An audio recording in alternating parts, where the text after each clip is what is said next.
Shalom, salam damai. Kita lanjutkan dengan Kisah Para Rasul bab 19 dengan judul perikop Huru-hara di Efesus akibat patung.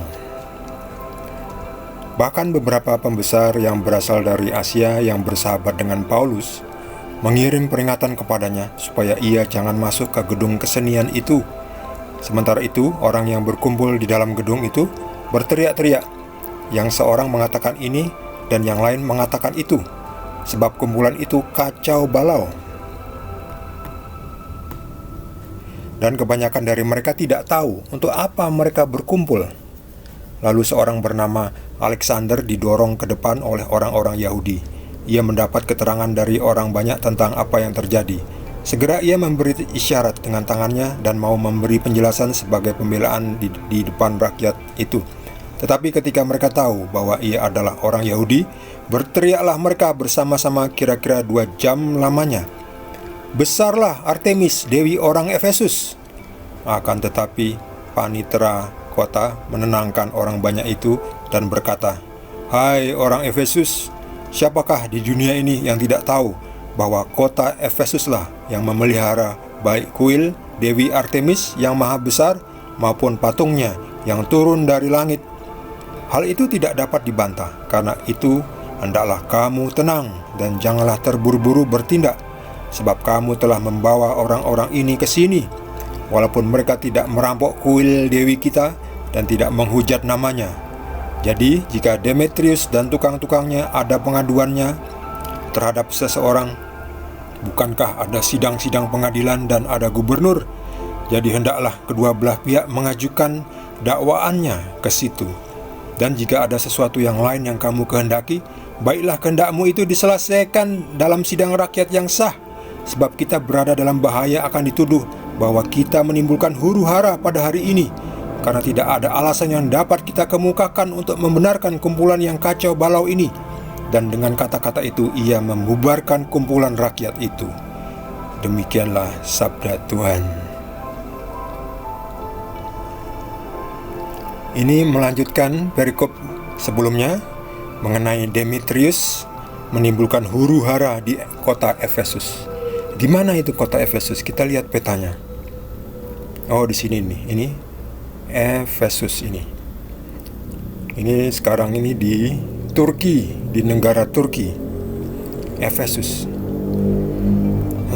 Jadi ketika ada keributan, Paulus itu ingin datang, ingin menjelaskan kepada orang banyak itu, tetapi Paulus dicegah supaya Paulus tidak dipukuli. Jadi ceritanya di perikop sebelumnya itu, Demetrius itu membuat patung Dewi Artemis. Jadi membuat patung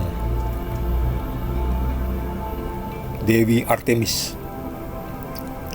Usaha patung itu jadi kurang maju, bahkan hampir bangkrut, karena orang-orang mulai sadar dan mulai mengikut Yesus.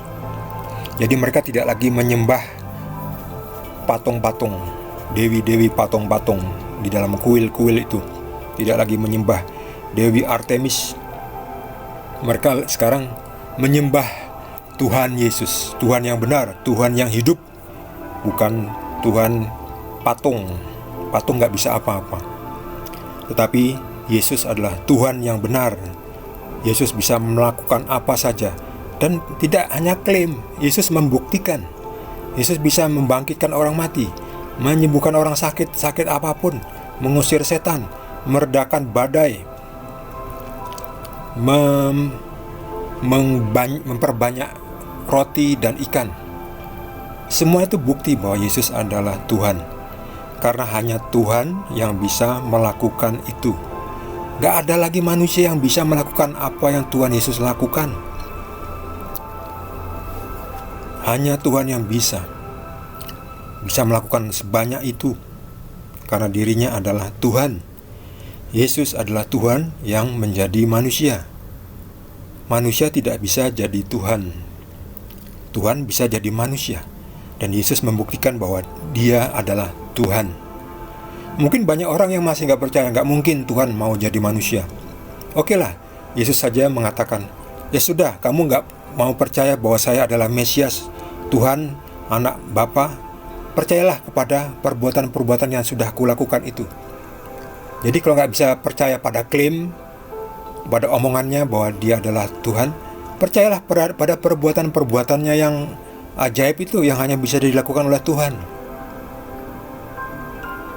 Tetapi itu pun mereka tidak mau, beberapa tidak mau. Tetapi untunglah sebagian juga mau percaya, dan tidak rugi kepercayaan mereka, sebab memang Yesus adalah Tuhan. Sekarang Tuhan sudah tidak lagi berwujud manusia. Tuhan sudah kembali ke negaranya, yaitu kerajaan Tuhan, negara Tuhan, di mana Yesus adalah sebagai rajanya. Makanya disebut, aku adalah raja, tapi bukan dari dunia ini, raja di dunia lain, yaitu di kerajaan surga, kerajaan Tuhan, milik Tuhan. Tuhan, rajanya adalah Yesus. Dan di dunia ini, raja surga itu kita namakan Tuhan. Makanya Yesus adalah Tuhan. Terbukti banyak orang yang sudah mulai percaya. Akibatnya itu, nggak lagi beli patung Dewi Artemis. Ini mulai nggak laku. Sama sekarang ini ya, sekarang sudah ada handphone. Sekarang yang namanya pager itu udah hilang. Dulu tahun 90-an awal itu pager itu kan sangat keren ya. Bentuknya kecil, bisa bunyi tit. Lalu kita, wah, gaya. Bisa telepon, bisa dapat SMS istilahnya. Waktu itu pager itu hebat, keren. Tapi setelah ada handphone, nggak cuma bisa pager, bisa SMS, tetapi juga bisa langsung telepon. Jadi hilang udah. Kalah dengan sesuatu yang lebih powerful. Demikian juga nih, dewi-dewi ini nggak ada apa-apanya ketika Tuhan sendiri datang langsung menemui kita manusia. Orang-orang meninggalkan. Iya, orang-orang yang sadar, orang-orang yang kenal, dan orang-orang yang mau menerima Yesus sebagai Tuhan. Itulah mereka yang mendapatkan keunggulan. Karena kita menyembah Tuhan yang benar, yaitu Tuhan Yesus. Si Demetrius ini dia kehilangan pekerjaannya, membuat patung-patung, lalu membuat kerusuhan dengan menggerakkan tukang-tukangnya pergi kepada ini. Ini siapa ini? Ini panitera kota. Ini panitera kota menenangkan kota. Hai kamu orang Efesus, kalau kau punya kasus, janganlah terburu-buru bertindak. Tetapi kita punya prosedur. Silakan mengajukan dakwaannya ya. Jadi ini paniteranya ini menenangkan massa yang marah.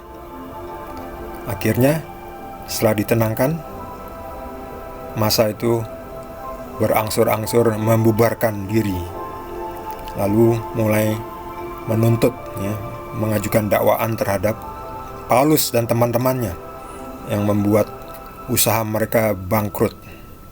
Padahal Paulus menawarkan yang benar ya.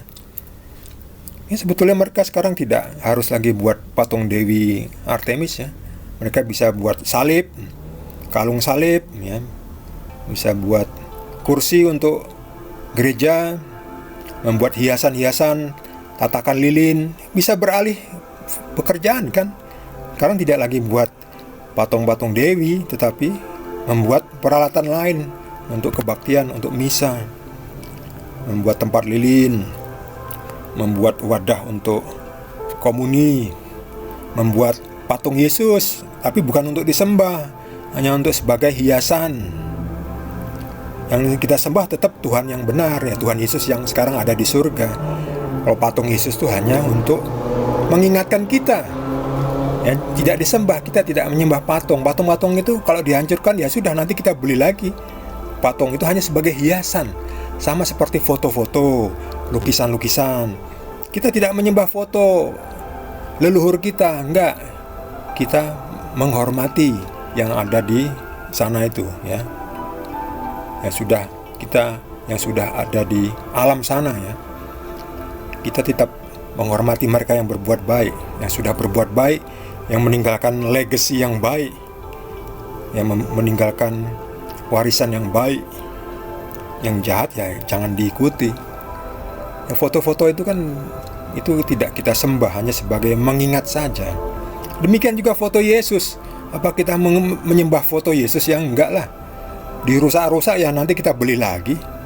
Itu membuktikan kita tidak menyembah foto Yesus, gambar Yesus. Enggak, itu hanya sebagai alat bantu untuk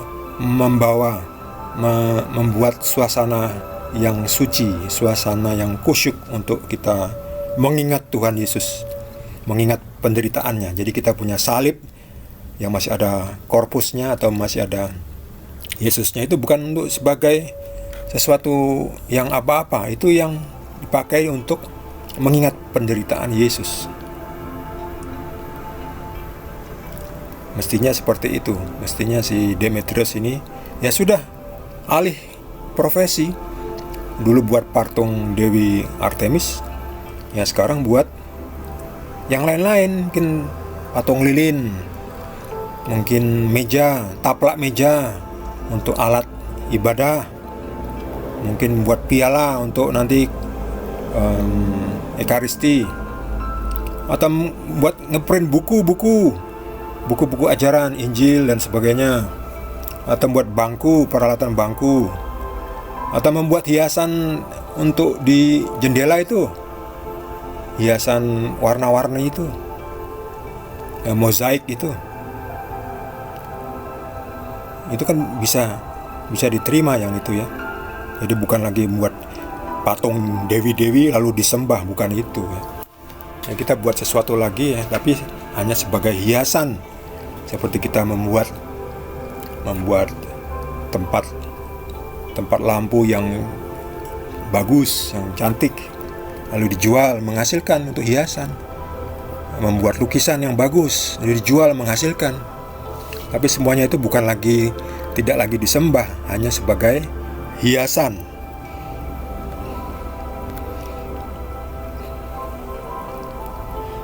Bagi saudara yang mendapatkan tambahan penjelasan dari Tuhan Yesus, boleh juga berbagi dengan kita semua.